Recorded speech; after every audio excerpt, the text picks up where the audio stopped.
In today's game, every football fan has certain perceptions and opinions that are sometimes correct, and even very reasonable. But on the other hand, when we're discussing football with friends and we hear an opinion that's completely different from our own, we tell them they have zero ball knowledge. Erling Haaland will not live up to the expectation. I am so bored. Why? Because he isn't... No, wait, let's go back. Off the left. Do you reckon you take him on? Seriously? In my prime? In your prime? All day!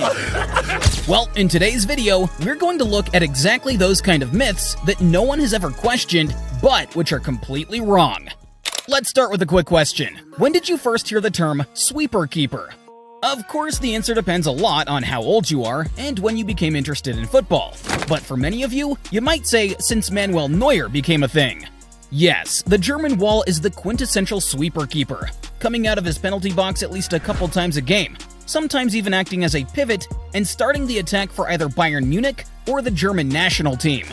In fact, the concept of the sweeper keeper dates back to the 1950s, when Hungarian goalkeeper Gyula Grosic was the first proactive keeper to leave his goal to intercept passes and act as an extra player. Later, the idea was developed by Soviet legend Lev Yashin, often described as the best goalkeeper of the 20th century.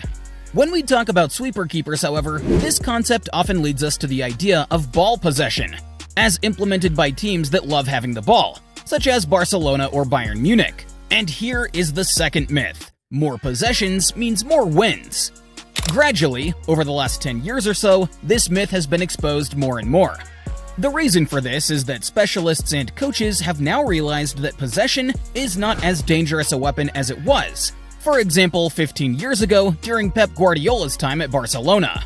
The tiki-taka was the most impressive and unstoppable tool in football, especially when you had the likes of Messi, Xavi, Iniesta, and Busquets.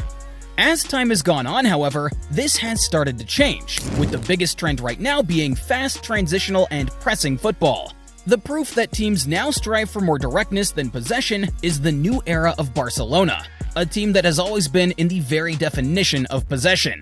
With the appointment of Hansi Flick, Barca ended a long line of coaches whose main ideology was possession. But that's a subject for another conversation. Before we get into the next myth, don't forget to subscribe to Footy Flicks if you haven't already. Thank you! Another hugely inaccurate one. Defensive football equals boring football. No, not true at all. I've got no idea why this opinion still persists, but it certainly is surprising. Defensive football has never been boring, nor will it ever be, and the reason for this is quite simple. Let me explain. Football is basically a game of goals, right? The team that scores the most goals wins. Well, even teams like Simeone's Atletico Madrid, or Conte's Chelsea and Allegri's Juventus a few years ago, have to score goals to win. Interestingly, they do defend, but they do it with a purpose. And that purpose is counter-attacking football.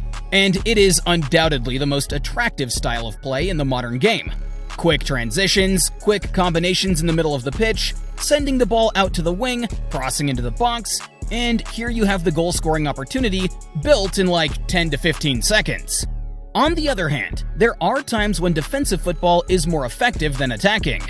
The first example that comes to mind is the second leg of last season's Champions League quarterfinal between Man City and Real Madrid. City attacked relentlessly, but Madrid were so solid at the back that they only conceded one goal and went on to win on penalties.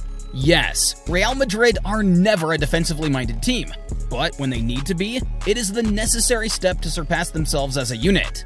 Let's move on to the next. George Best never played in a World Cup.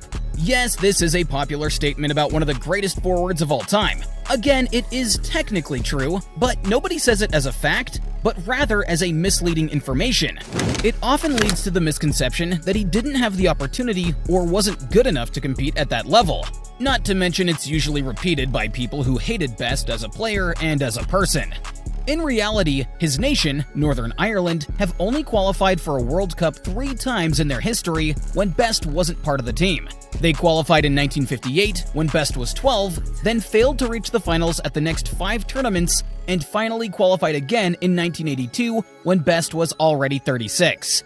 This myth is also a great example of the neglect of the importance of team success in football, as even the biggest stars can be limited by playing for a nation with a smaller footballing capacity.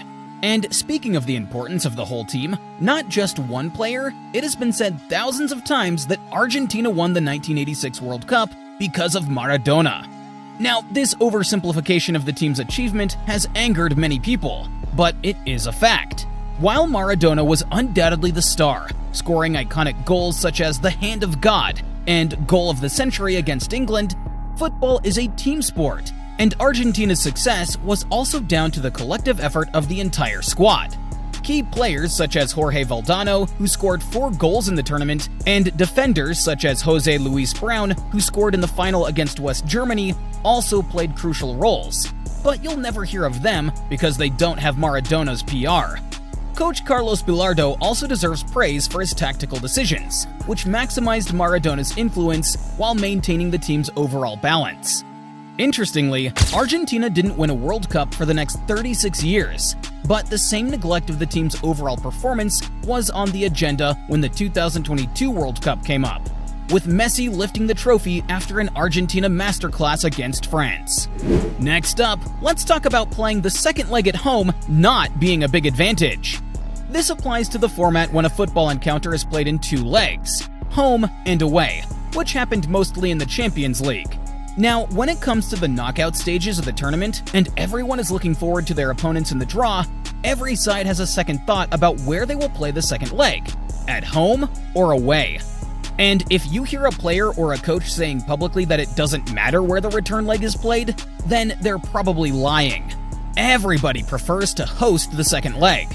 That's because, as the home team, you have the advantage of your fans, the atmosphere and the familiarity of your stadium, and you know what result you need after the first game.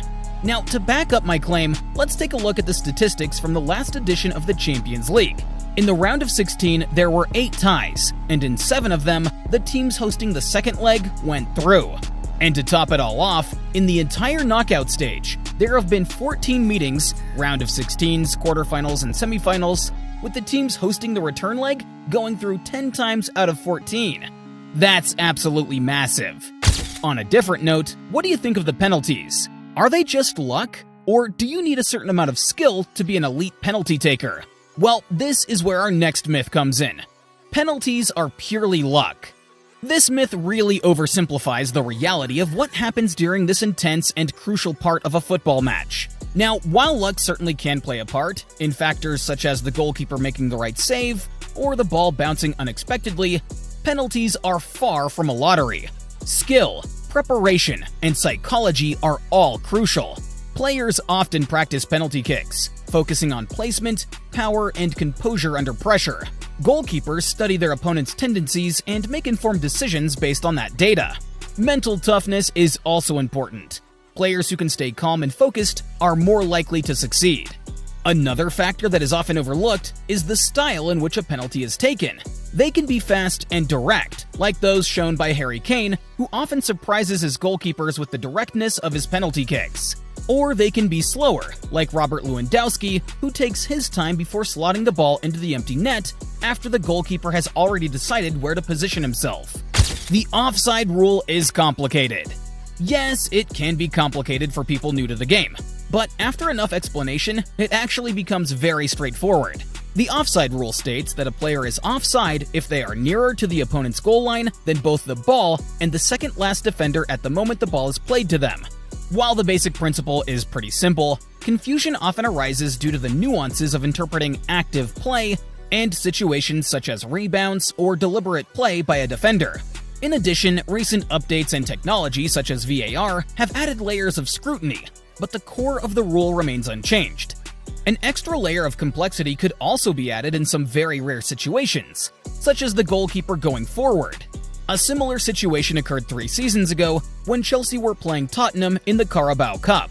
Harry Kane scored what appeared to be a legitimate goal, but VAR reviews showed that it should have been overturned because defender Rudiger had acted as a goalkeeper in the situation, while Timo Werner, the last man in defense, did not cover the offside. In the last few minutes, we've mentioned a number of top scorers such as Kane and Lewandowski, but it's now time for arguably the greatest of them all, Cristiano Ronaldo. Now, a lot of people think that he became a goal scorer late in his career. Another big misconception. Although Ronaldo's goal tally increased significantly in his later years, especially after his move to Real Madrid in 2009, he was always a prolific goalscorer, even in his early years at Manchester United. As a young winger at United, Ronaldo quickly developed his goal-scoring ability and became a major contributor to the team's success. In the Champions League winning 2007-2008 season, for example, he scored 42 goals in all competitions to help United win the Premier League and Europe's most prestigious trophy. His move to a more central attacking role at Real Madrid allowed him to concentrate even more on scoring goals, leading to his unrivaled results in that position. And last but certainly not least, probably the biggest myth any football fan has ever heard. Pelé scored over 1,000 goals in his career. Now, this myth is a widely held belief, although there is much debate around it, but it doesn't tell the whole story. Pelé himself has often put his goal tally at over 1,000, a figure that includes goals scored in official matches, tour games, and friendlies, both for Santos and Brazil. While Pelé's official goal tally in competitive matches is lower, around 757 depending on the source, the inclusion of unofficial games pushes the figure over 1,000. Even Santos historian Odir Cunha stated a few years ago that Pelé scored 1,091 goals for Santos and 1,282 in his entire career, and 448 of these goals were scored either in friendlies or friendly tournaments.